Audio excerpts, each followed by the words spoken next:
Bonjour les CE1, j'espère que vous allez bien. Alors aujourd'hui je ne vais pas faire de correction de la journée de dimanche parce que je vous rappelle que vous pouviez me rendre dès aujourd'hui mais vous pouvez aussi me rendre tout au long de la semaine jusqu'à ce week-end, jusqu'à samedi. Donc du coup pas de correction aujourd'hui, on va directement entrer dans le vif du sujet et parler de la journée de demain qui sera le lundi 20 avril. Alors lundi 20 avril, je ne vais pas commencer par là. Alors, en premier, alors c'est vrai qu'on le met en premier, mais normalement ça devrait être dans notre tête, ça devrait être en dernier. C'est la phrase du jour. Pourquoi en dernier? Parce qu'elle est facultative. Recopie la phrase suivante en mettant le GN et le verbe au pluriel. Donc c'est facultatif, mais si on le fait, il faut le rendre le jour même. Alors le GN, ça veut dire groupe nominal, c'est le groupe du nom. Donc là, le GN, les enfants, c'est ça. D'accord? Et le verbe, c'est ça. D'accord? Donc le GN et le verbe, c'est ça. C'est ces mots-là. Donc ces mots-là, il faudra les mettre au pluriel. D'accord? Donc l'oiseau, qu'est-ce que ça fait au pluriel? Et vol avec un E, qu'est-ce qu'il fera au pluriel? D'accord? Donc ça, je vous laisse réfléchir, vous le faites pour demain, mais c'est facultatif, ça veut dire que ça doit être fait ça doit être fait vraiment si on arrive à faire la lecture-écriture, si on arrive à faire le DL et si on arrive à faire les maths. D'accord? Même si normalement, honnêtement, réécrire la phrase correctement, ça doit prendre 5 minutes, hein. D'accord? Alors, lecture et écriture. Écrire une œuvre en utilisant le style conversationnel, le dialogue. Il faudra rendre ça le jour même. Étape 4. Aujourd'hui, nous allons essayer de reconstruire l'ordre chronologique de la Comédie des Ogres. Imprime les 9 vignettes et les 9 titres des scènes de la Comédie des Ogres. Feuille annexe ordre chronologique numéro 2. Donc c'est cette feuille-là que je vous enverrai aussi, je vais vous les envoyer tout à l'heure, vous allez les recevoir. Si tu ne sais pas imprimer, tu peux aussi travailler directement dans la feuille annexe en faisant glisser les vignettes. Donc là, je pense que je vais l'enlever ça parce qu'au final, comme je vous l'ai envoyé en PDF, vous pourrez pas faire glisser les vignettes. Donc ça, je vais l'enlever. Euh, Observe les vignettes, observe de points. Les vignettes sont mélangées, elles ne respectent pas l'ordre chronologique. Donc là, les vignettes, elles sont pas dans l'ordre. Il faudra les mettre dans l'ordre. D'accord?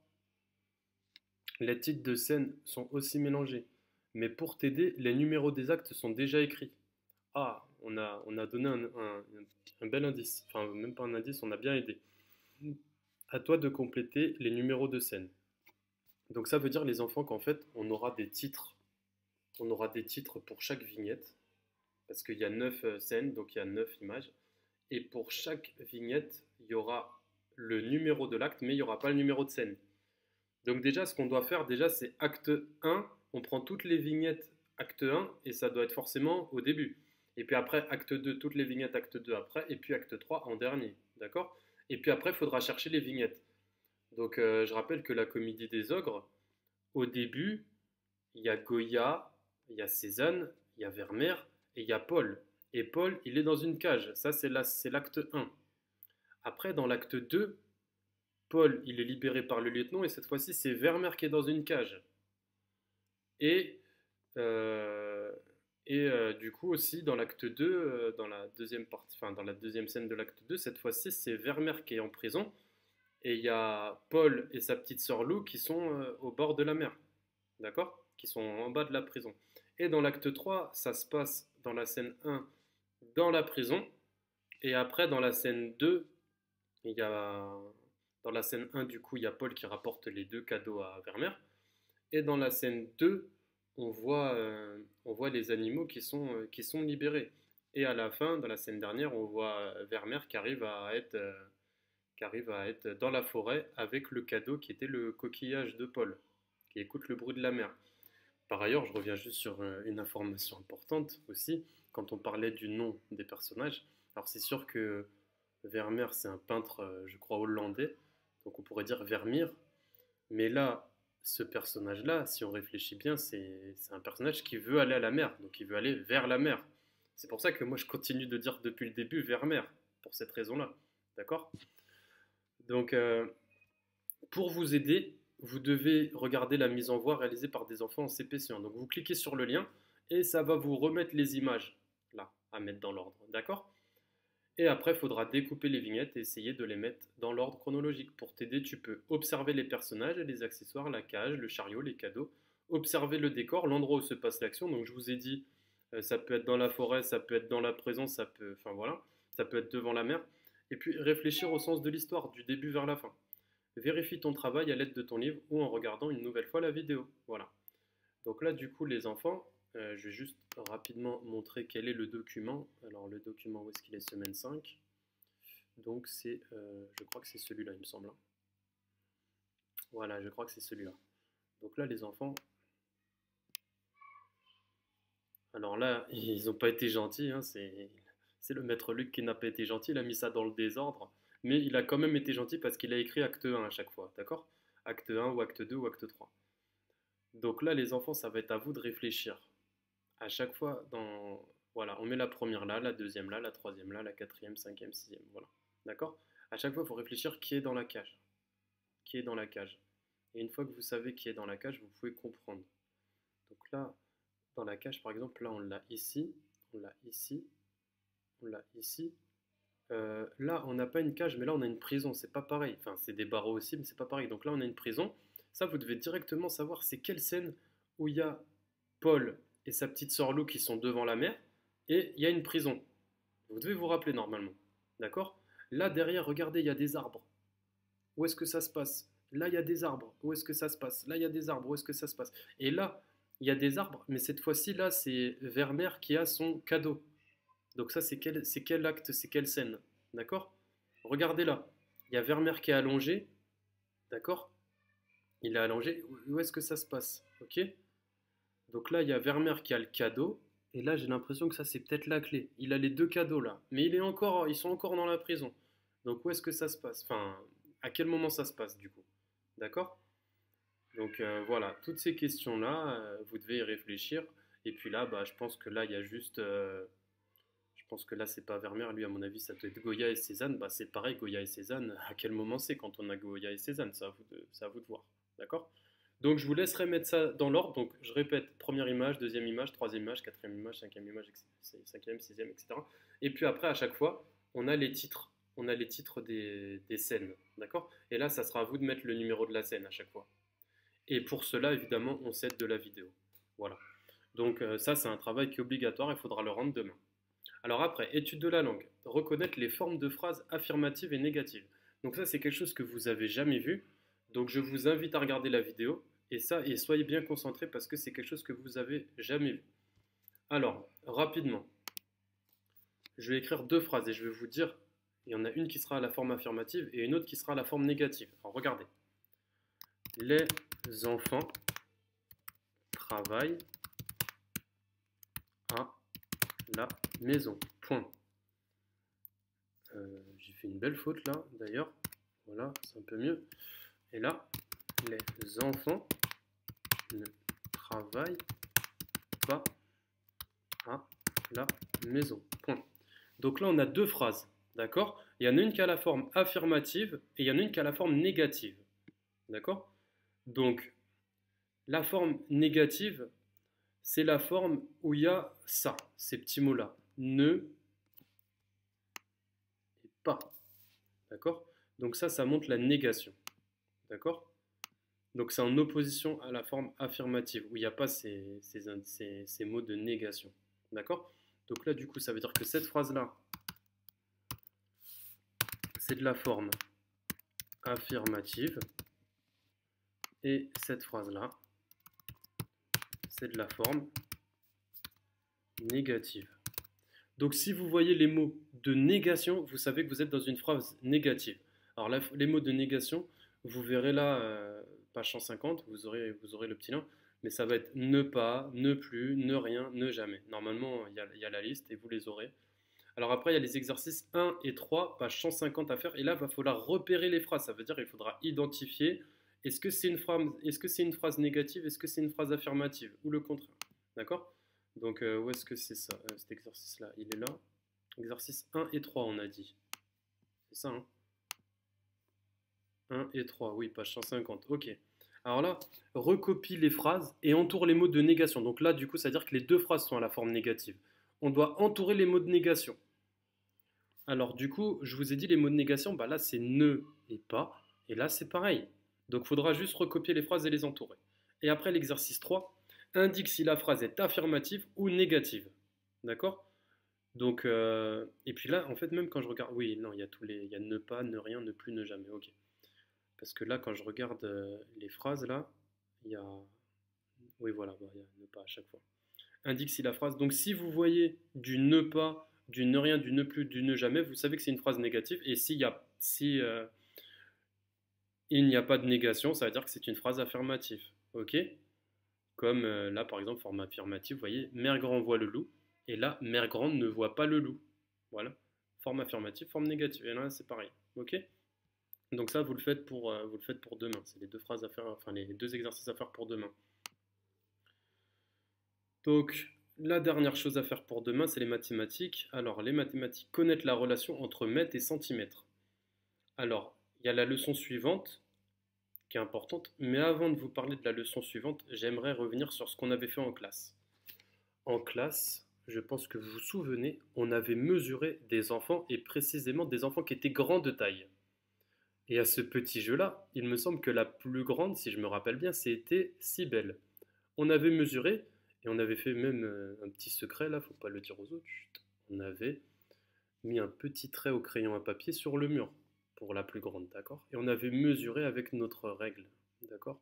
Et on avait vu que, je crois, si je me trompe pas, Cybèle, elle mesurait à l'époque, mais je me trompe peut-être, mais je crois qu'elle mesurait 137 cm. Je ne sais pas si vous vous souvenez, vous me direz demain si c'était le cas. Et Cybèle, si tu te souviens, tu me diras demain si tu mesurais bien 137 cm. Et du coup, on avait vu que 137 cm, je vais l'écrire là, on avait vu que 137 cm, c'était aussi 1 mètre et 37 cm. C'est ça qu'on avait vu. D'accord? Et ça, on l'avait vu parce qu'on avait expliqué que 100 cm, ça faisait 1 mètre. On était parti du mètre et on avait vu que 1 mètre, c'était égal à 100 cm. Et du coup, par rapport à ça, on avait pu expliquer que 1 mètre 37 cm, ça faisait 137 cm et l'inverse. D'accord? Donc ça, c'est ce qu'on avait fait en classe. Et ça, normalement, vous devez vous en rappeler. Si vous vous en rappelez pas, bah c'est pas grave, mais je pense que quand on mesurait un enfant, on était en petit groupe, j'avais fait le groupe 1 et le groupe 2. Dans l'autre groupe, il y avait Théo et Raphaël que j'avais mesurés, mais ils étaient moins grands que Sibel. Et je pense que ça, c'est des petits moments qui sont dans la classe et qui marquent. Ces petits moments où on fait des choses qui sortent un peu de l'ordinaire. Donc, du coup, les enfants, où est-ce que c'est? C'est à la page. Oui, je dois vous montrer maintenant la page de Pigby. Alors avant ça, je vous montre c'était quoi la page qu'on avait fait. Donc c'était Magie, c'était Madame des 10 centimes. Voilà, c'était ça. Donc ça, je ne sais pas si vous vous rappelez de cette dame-là. Elle s'appelle Madame 10 cm parce qu'elle mesure, elle a 10 cm là, elle a une règle de 10 cm. Et là, il y a l'écureuil évidemment qui lui fait des bêtises et qui compte mal. Mais on devait mesurer ça. D'accord? On devait mesurer ça. Et là, il y avait 17 traits. Écoutez bien, il y avait 17 traits de 10 cm. Et 17 traits de 10 cm, ça faisait du coup 170 cm. Mais là, on rajoute ça. 1, 2, 3, 4. Et donc là, on était arrivé à 174 cm. Et la question qui était posée, alors là, l'élève le plus grand de la classe mesure, bah là, du coup, on avait trouvé 1 mètre et 37 cm. D'ailleurs, vous, quand vous allez regarder, je crois que ça, c'est à quelle page? Je crois que ça, c'est à la page. Non, c'est Pigby 60, je me rappelle plus c'est quelle page. Alors attendez, je regarde rapidement. Ça, c'est à la page. C'est à la page 80. Quand vous allez à la page 80, vous allez tout de suite voir ici. Vous allez tout de suite voir ici qui était quelle est la taille de Cybèle, parce qu'on avait écrit là. Donc moi je pense que c'était 1m37, mais je me trompe peut-être, vous me direz demain. Donc là par exemple, si c'était 1m37, on avait écrit 1 mètre et 37 cm. Et on avait dit que c'est aussi 137 cm. Et là on devait dire, est-ce que 137 cm, est-ce que c'est plus grand que 174 cm? Eh ben non, c'est plus petit. Donc du coup ça veut dire que est-elle plus grande ou plus petite que cette ligne brisée? On avait dit bah non, évidemment elle est plus petite. Donc non, Cybèle est plus petite ou non, elle est plus petite. La ligne brisée elle fait 174 cm, donc elle est plus grande que Cybèle. Donc ça c'était ce qu'on avait fait, d'accord? Alors là maintenant ce que vous devez faire demain. Donc là vous lirez cette leçon là. La longueur peut se mesurer en centimètres, en décimètres, en mètres ou en kilomètres, d'accord? Il y a aussi d'autres unités de mesure, mais pour le moment, en CE1, on a ces quatre-là, pour le moment. D'accord? Donc 1 km s'écrit 1 km. Donc on sait que 1 km c'est égal à 1000 mètres. D'accord? 1 mètre s'écrit 1 mètre. Bon voilà, là 1 mètre, vous avez vu, là il y a la règle, on dirait que c'est... Bon, je suis pas blond, mais là c'est le mètre comme moi. Et là le mètre aussi dans la main, donc voilà. Et 1 mètre, ça fait 10 décimètres. D'accord? Ensuite, on avait 1 décimètre, c'est écrit 1 décimètre. Donc, bon, 1 décimètre, c'est la taille d'un feutre. 1 décimètre, c'est 10 centimètres. Et là, on avait 1 centimètre, c'est écrit 1 cm. Donc, on sait que 1 mètre, c'est égal à 100 centimètres. C'est ce que je vous ai dit tout à l'heure, qu'on avait vu tout à l'heure. D'accord? Donc, faire la page 82 de J'apprends les maths. Donc, ça, je vais l'effacer. Faire la page 82 de J'apprends les maths. Alors, la page 82, où est-ce qu'elle est? Je crois que c'est celle-là.